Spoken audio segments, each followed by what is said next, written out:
Alright, so what we got here today is a Marshall JCM 2000. It's what do they call it? TSL 602. It's 60 watts with two 12-inch speakers.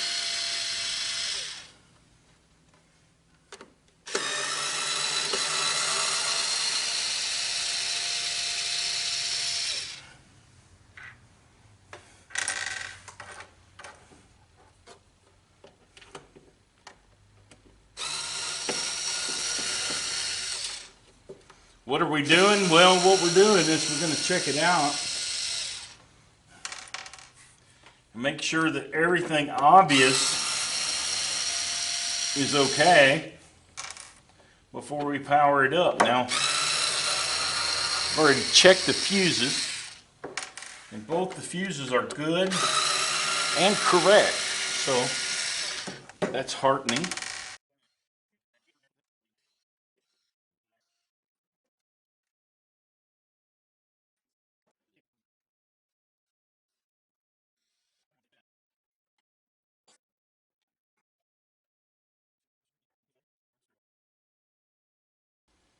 Ruby tubes, it's a EL34, obviously.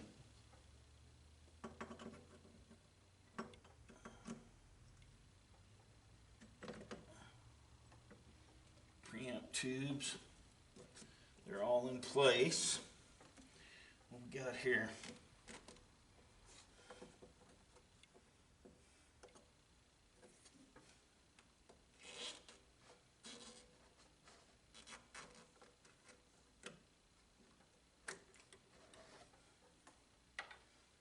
That one was sure hard to get to. Seems like it's plugged in good. They got that one shielded, if you can't see. All the speakers are hooked up.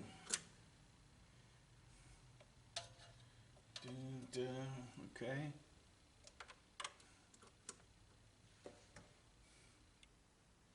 Okay. So far, I'm impressed.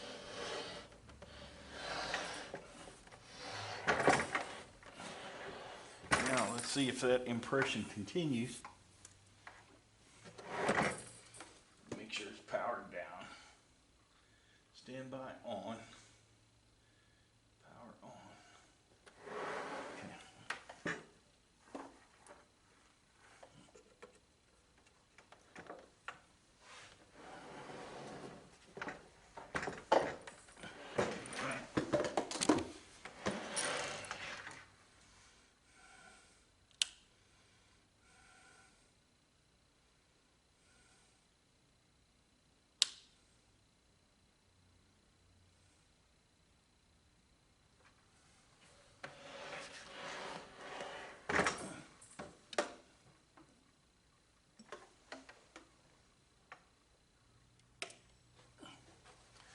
The switch lights up.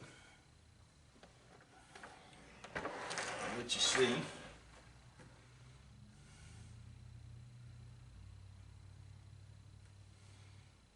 It's turned.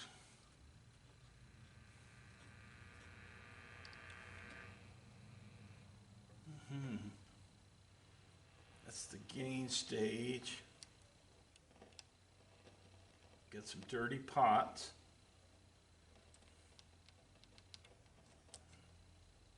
That feels awful loose to me. Let's see what's going. Got a nut loose right there.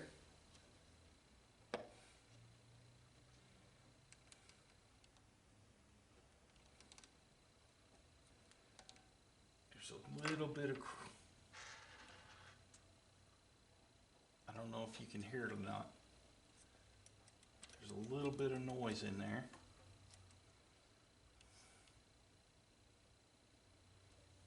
Both for foot pedal operation. I don't have a foot pedal. Aha! Bingo! I think we found the problem.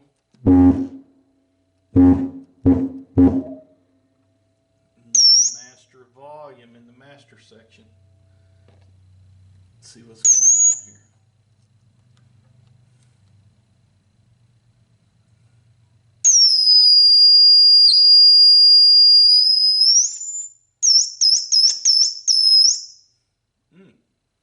That's annoying as heck.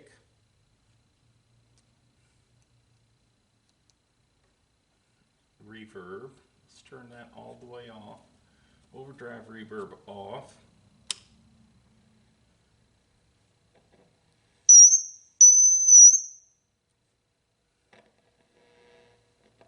Definitely crunchy right there.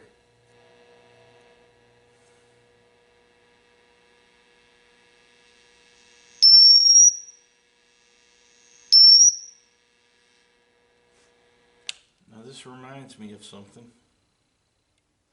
Let me think.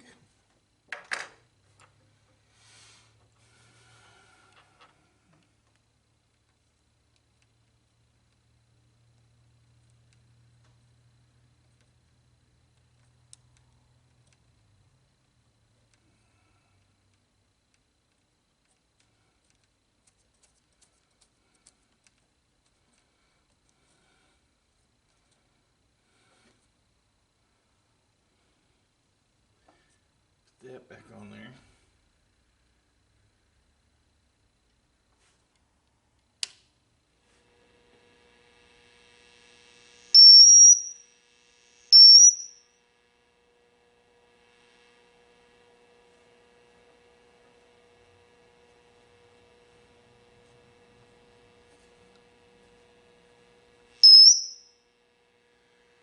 So the presence is on 10.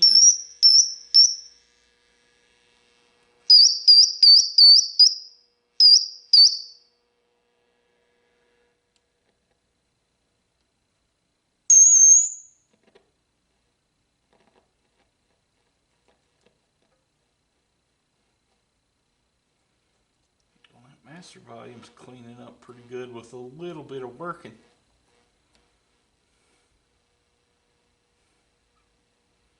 Yeah, it sounds like some kind of oscillation to me.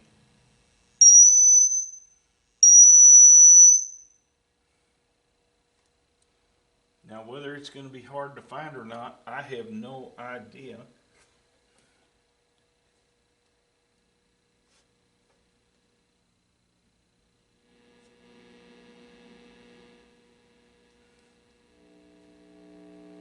Ooh, that reverb's a little noisy. Why don't we get a guitar and plug it in? What do you say?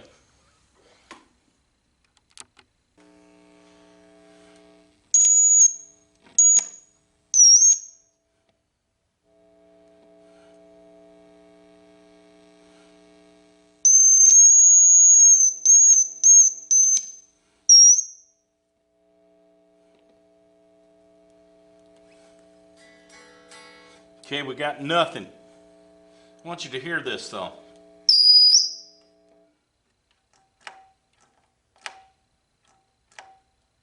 Hear that ding?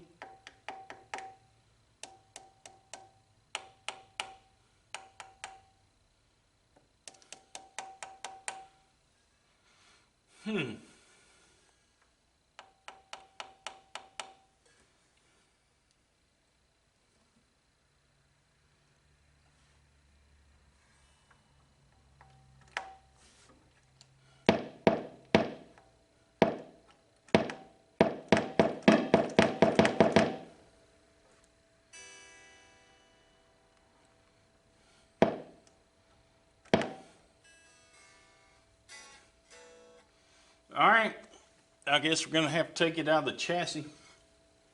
Take a look and see what we've got going on.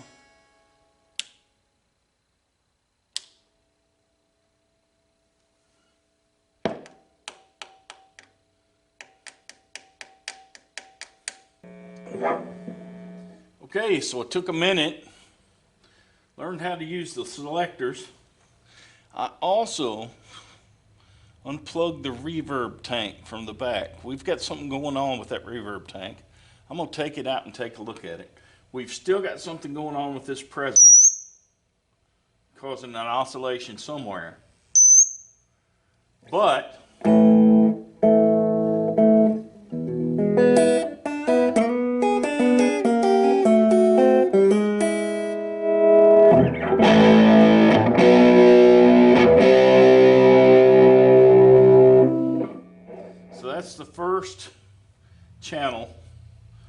lead. Now, it took me a minute to figure out the signal path here, but we've got gain. It's one channel. We have, and I mean, y'all, if you're Marshall people, you already know this, I guess. But this is one channel. It seems, let me get it on clean.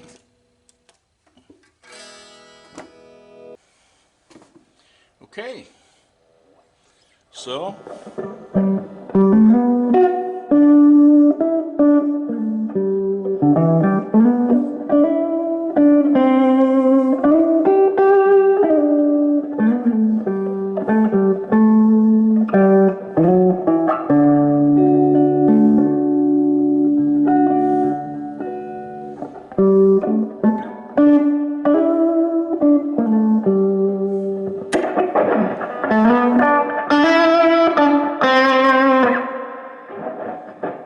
as you can see, I got the reverb working.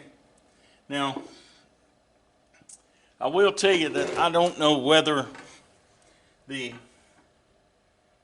I'll have to run the video back and see if I got it in film, but I did find the other reverb tank screw.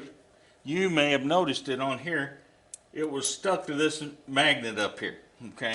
So I found it when I took the reverb unit out. And I simply unplugged it and pulled the tank out because I had bought a Valve King, PV Valve King, which is a lower end tube amp of PVs, at a pawn shop. And the guy said, the guy brought it in, didn't want it, said the reverb doesn't work. I took the reverb tank out, and the end of the clip where the spring hooks to the holder had broken off, so I just took one coil, bent it over, trimmed it, and hooked it in there and fixed the reverb tank. So, you know, I was going to look for something similar on this, and all looked good. Checked all the connections, wiggled everything. I went to put it back in, and I believe they had red here and white here. And I just reversed them, and the reverb works now. So we still have got the oscillation when I turn the presence, and when I go to the deep or the clean, what they call a clean reverb, I still get that woo. So we still got something going on, but the reverb tank is working.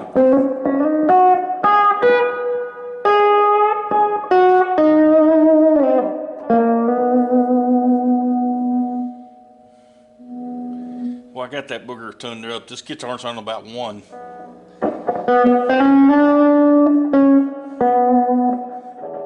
I turned it up when I was around that side just looking for noise, which you can hear. It's really good considering that thing is as loud as it is. And then I came back around here and plugged it up and forgot to turn the master down. All right, so I am going to go ahead, got the reverb fixed. I'm going to go ahead and take the chassis out and just take a look at it. I figure it can't hurt. We still got that. Tends to make me think that we've got something in there that's gone microphonic and it's gone bad. The tubes, I'm going to guess the guy tried new tubes, because I was going to say the tubes look brand new, but I'm going to be honest with you. This whole amplifier looks brand new.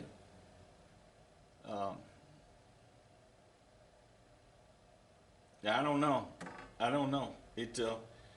I don't know what year was the last year they made these. I don't know. But I am definitely gonna just take a look at it. And heck, I don't know if I'm gonna sell this or if I'm gonna keep it. Usually I'm a Fender guy. And well, I also have a I guess it's really my number one amp is a PV Delta Blues. You know, of course, before they started making them in China, they still made them in Mississippi, and it's a Tweed Delta Blues with 115 in it, and it's 30 watts, and probably it's about 30 pounds lighter than this one, though I do have an extension cab that I carry that also is a match. It's a 115 Tweed matching cab that I carry just to set it on, so that gets my amp closer to my ear. That way I can keep our stage volume, you know, down kind of low. But and yes, I do plug in the extension cab because I find it gives me a little better breakup in the clean. You know, I get up there, start getting up there at about 4 or 5 on the chicken head knob on that Delta Blues, and it starts getting that slight breakup when I have that extension cab running too. And they're both 16 ohm speakers, and but it's about 30 pounds lighter than this thing. All right, we'll get a little sip of coffee here, a little sawdust in there.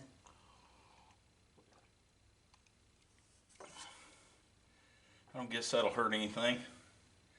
Okay, so the first thing I did, look at all these caps right here. And you know what? None of them look swollen. None of them look freaky. Don't see any fluids oozing out of them. So that would be, I'm going to drag it up here a little closer.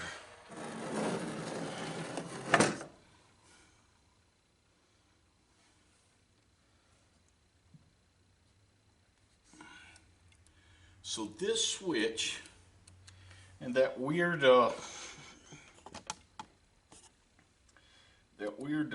deep and clean reverb switch are all on this little printed circuit board back here.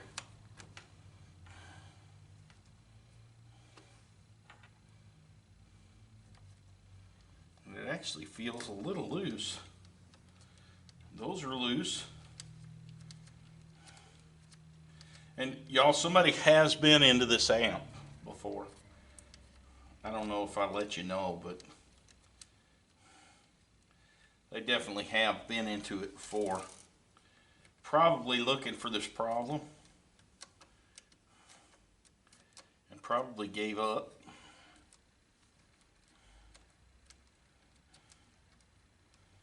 You know, I actually probably got a little nut driver around here that'll exactly fit those things, but you know, take me longer to find it than it would to take it out and do it myself. Well, that looks good. All the connections look good. All the solder joints. And believe it or not, I did bring my glasses over here. That's like a first. Because I think in every video I say, if I had some glasses, well, guess what? I brought my glasses over.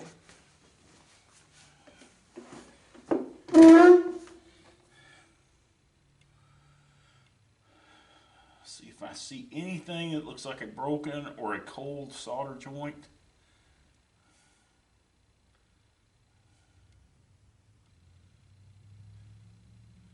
Well, I think that's good, but I would have put a little more solder on there had I been soldering it. But with that, it should be getting connection.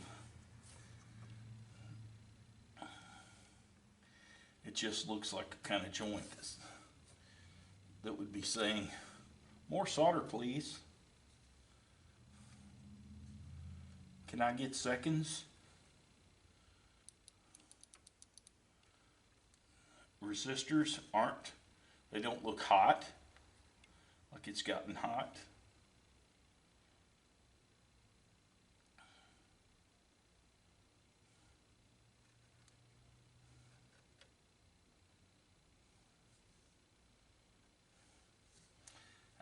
What is that, a little transistor there? I don't know. I haven't looked at any schematics yet. I just thought I'd get in here and look for something obvious.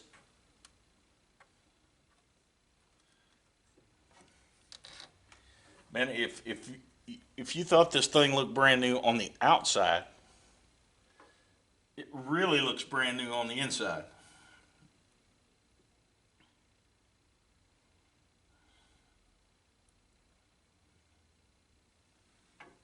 But I had wondered where the big electrolytics were, and I see them now, which is pretty good.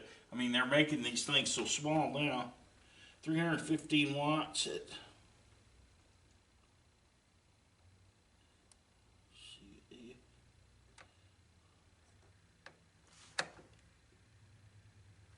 I can't see the back side of them.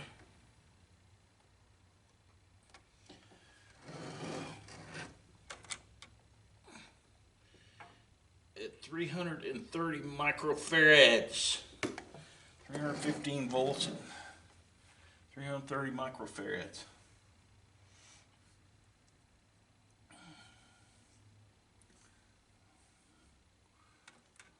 $350 volts and 100 microfarads.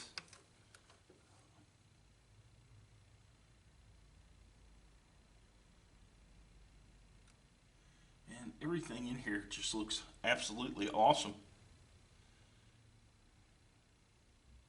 And I'm gonna tell you, this stuff, soldering all this stuff and breaking down these printed circuit boards, in the old amps, the tube amps that I usually deal with, they're all hand wired. There's no printed circuit boards in them. So these things right here require a skill level at soldering and tools that I don't have. I don't know. I could get the skills if I had the tools, but I don't have the tools. And to be honest with you, it's like a vampire in my book, you know. I want him to stay away from me. But all is not bad on this board. We know for a fact, because that's where the master volume is, and it's working fine. And I don't see, this comes from there to there, so really these two are the only things connected on this circuit board. And both of those are a little funky. So right there's a big capacitor between them. I say big, 50 volts at 22 microfarads. I don't think I got one that around here, but being as these two are weird, it might be worth a try anyway, you know? Well, I'm going to spend some more time looking around. If I find anything pertinent, I'll come back. All right, so funny thing.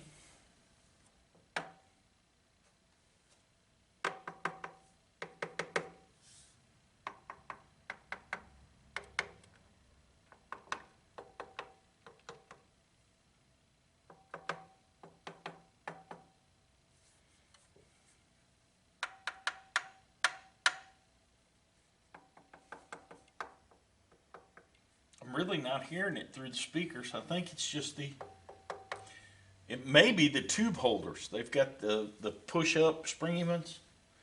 And I noticed when I was back there tapping around, when I still had the chassis and the amp, they kind of rung a little bit. I could hold them and like tap the chassis and quiet it down just by holding those tube retainers. But in looking around, checking the connection on these, I ground my hand right here to the chassis and kind of shake around, just seeing what's going on.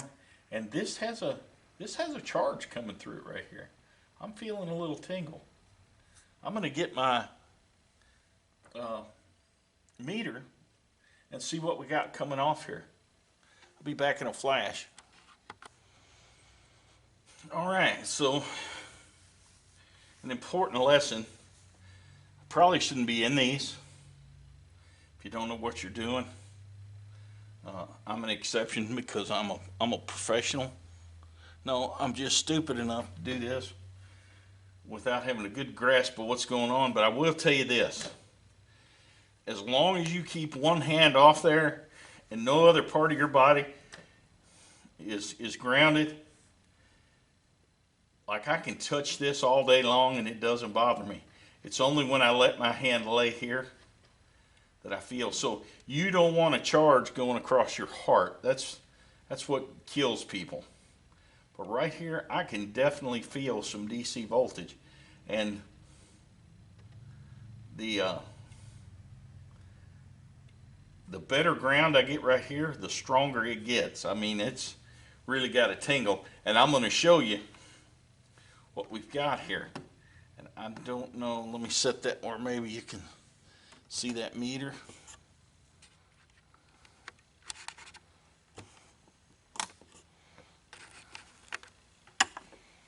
All right, I think you can see that meter. I'm going to ground it to the chassis, and I'm going to put this up here. See what we got? 224 DC volts right there.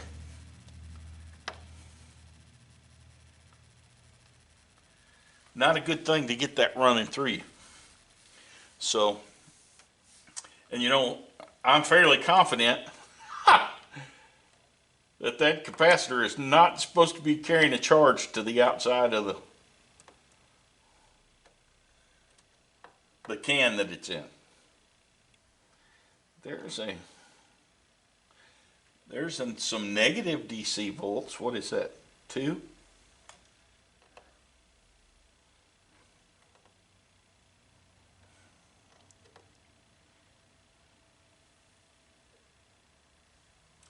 There's some positive DC volts right there.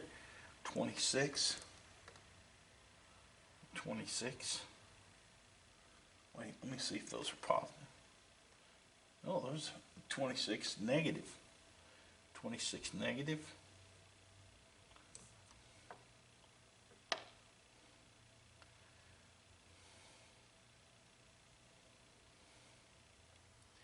$229 volts DC. Okay. Now I want to show you the problem with that. If I can swing the camera up in here.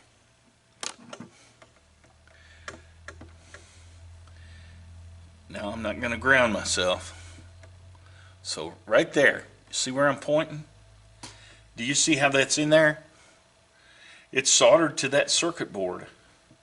So in order to get that out, to change that capacitor, I have to take all these knobs off. I have to pull these off back here. I have to pull that circuit board.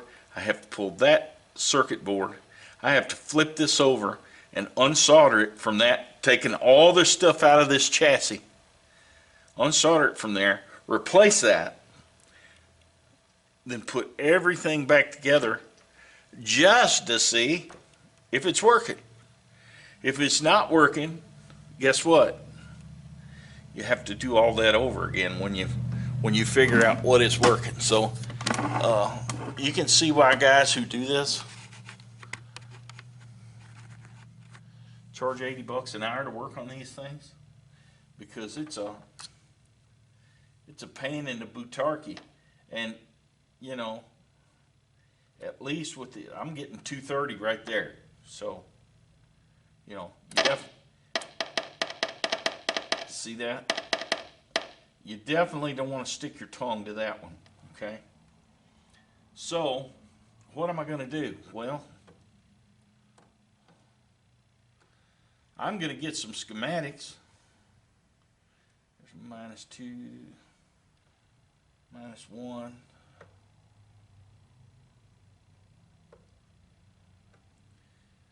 I'm going to get some schematics, and I'm going to see what that capacitor does.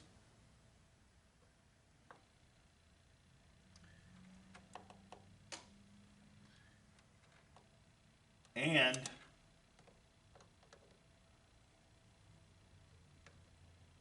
going to be truthful with you. It may not be that electrolytic cap right there. It may be that there's some solder or a chassis screw or something underneath that printed circuit board that's causing a short right here. Now, thank good it's causing a short probably on this side of it, because it's, something's already brought the voltage down to a decent level. But I mean, there's still 230 volts going through this thing.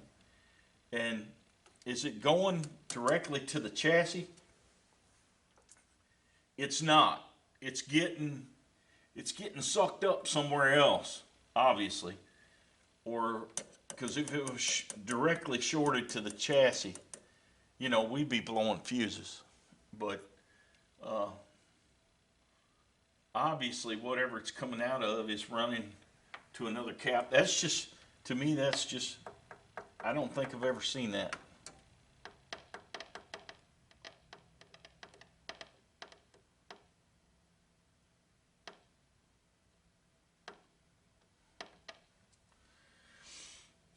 So, that's definitely not right. What are we going to do about it? Well, I'm going to be honest with you. If we may not do anything about it if I decide to keep this amplifier. Now, obviously, if I decide to sell this amplifier, I want to try to fix what's going on here. But is that what's causing that? I don't think so. But I'll know more when I see some schematics and see what how the signal path goes through here.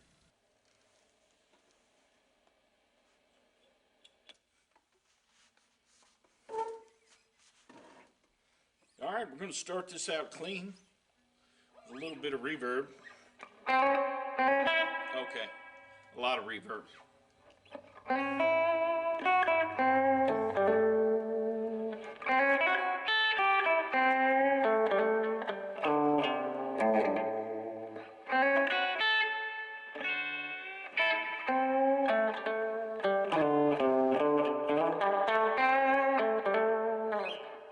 I love that neck pickup on this setting.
Now let's try some dirty.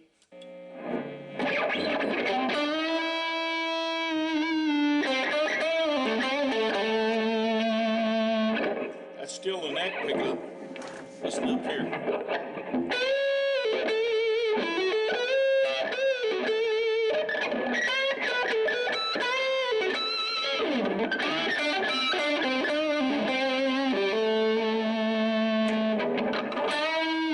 Bridge pickup.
it.